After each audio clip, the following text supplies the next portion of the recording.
Tout le monde en parle en ce moment et on en débat encore avec une certaine forme de nostalgie, mais en fait, mai 68, c'est quoi? Au printemps 1968, c'est environ 9 millions de personnes de tout secteur et de tout niveau qui manifestent pour obtenir plus de droits et de liberté. Et ça a très mal tourné. Mais alors qu'est-ce qui a bien pu être l'origine de tout ça? Parce que le général de Gaulle, président depuis 1959, pratique une politique à l'ancienne, ce qui rend impossible le dialogue avec la jeunesse, qui se sent incomprise dans ses besoins, envies et revendications.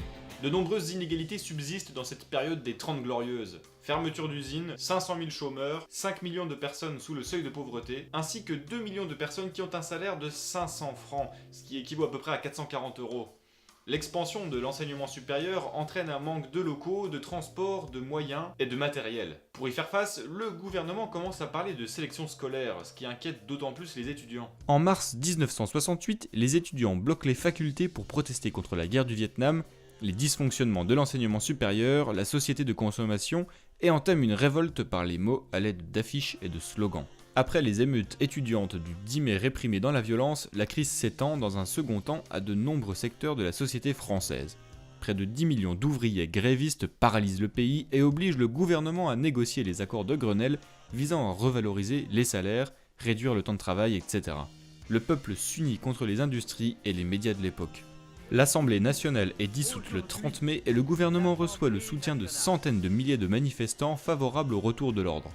Ainsi commence la fin de la révolte. Progressivement, les syndicats laissent place au CRS pour chasser les derniers récalcitrants et les grèves cessent.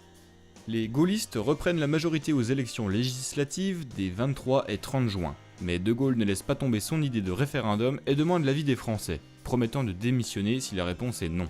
Le non l'emporte avec 52% des voix et De Gaulle démissionne la même année en 1969. Les affrontements laisseront 7 morts et des centaines de blessés, que ce soit dans le camp des manifestants ou dans le camp des forces de l'ordre. Je ne prends aucunement parti, je voulais simplement relater des faits historiques et en faire une synthèse pour que tout le monde puisse bien comprendre.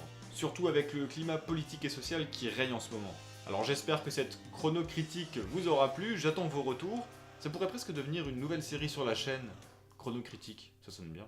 Je vous laisse décider. Quant à moi, il ne me reste plus qu'à vous dire merci d'avoir suivi cet épisode et de vous dire à bientôt sur la chaîne.